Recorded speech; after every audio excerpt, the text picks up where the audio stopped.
Welcome to HelpYourMath.com. In today's video, we're going to find the slope and y-intercept for the graph of the equation. To do this, what we're going to do is we're going to use a couple of things you may already know about. For one, when we're solving the y-intercept and the slope, we know that there's a formula that's called the slope-intercept form, right? So the slope-intercept form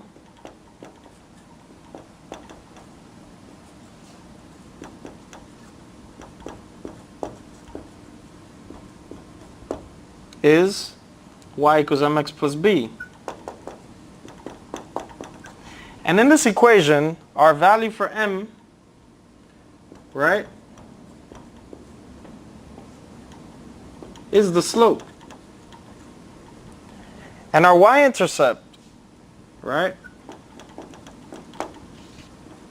is the coordinate created by the b value as a point in the coordinate where the coordinate point is 0, comma, b.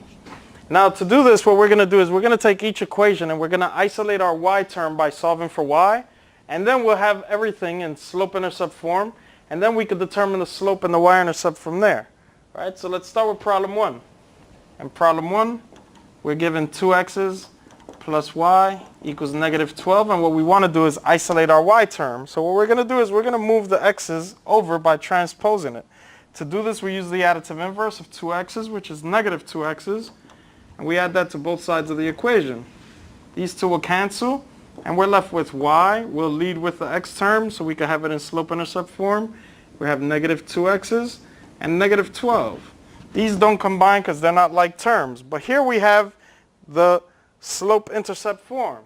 And so from the slope-intercept form, we know that the slope of this is going to be negative 2, and the y-intercept, the coordinate of the y-intercept, will be 0, comma, the b value is negative 12. So we just put the negative 12 right here. And here's our slope and y-intercept of the first of the 4 problems. Let's go and take a look at number 2 now. In number 2, we have negative 3x's minus 6y's equal 15. Now for this problem, what we want to do is move the x term over again, and we're using the additive inverse of negative 3x's. The additive inverse of negative 3x's are positive 3x's. So we're adding 3x's to both sides. These two will cancel. We have negative 6y's are equivalent to, again, we're going to lead with the x term. So we have 3x's plus 15, and the plus is because the 15 is positive. The next step is to get rid of the coefficient of the y. In this case, we have to divide every single term by negative 6. So we take negative 6y's and divide that by negative 6. We take 3x's, divide that by negative 6, and positive 15 and divide that by negative 6. I put that in parentheses because the numerator is a different sign, right? So here we'll put all in parentheses actually. Here the negative 6's just go away. We're just left with a y. In the second case, they just reduce. A positive divided by a negative is a negative, and 3 divided by 6 is 1/2.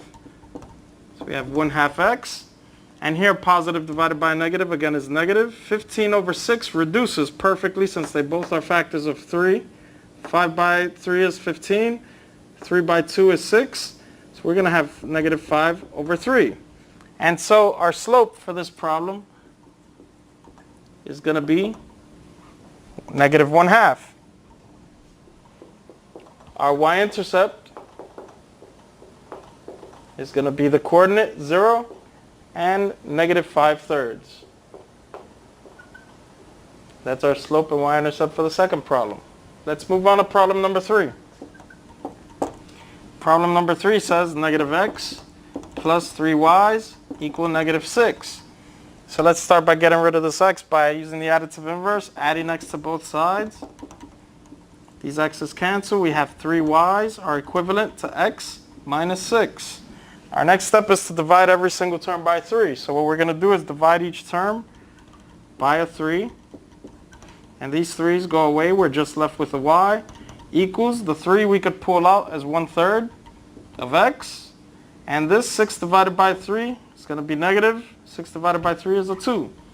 So here we have our slope as 1/3, and our y-intercept is the coordinate 0, comma, negative 2. And the b-value is just the final term. You can take it with the sign and it just goes in as the b-value it does in any coordinate. This is always going to be true whenever you have it in the finalized form, when you isolate your y term entirely and you just solve for y. And so we go on to the last problem here, number 4. In number 4 we have 20 x's, take away 5 y's equal 10. And again, we're following the same routine. We're going to get rid of the x term, move it over to the other side, subtract 20 x's to both sides because of the additive inverse. These will cancel. That's how we know we're doing it correct. We have negative 5 y's are equivalent. We lead with the x's, negative 20 x's plus 10. Our next step, divide everything by the coefficient of the y, which is just negative 5. Parenthesis these in because it's negative. The 5's here just go away. We have y is equivalent to, negative by negative is positive, 20 by 5 is 4. Bring the x's down. Positive divided by negative is negative. 10 divided by 5 is 2. And so our slope for this problem is going to be 4. And our y-intercept is going to be the coordinate 0 and negative 2. And that's how we solve the slope and y-intercept for the graph of the equation using our slope-intercept form. Thank you.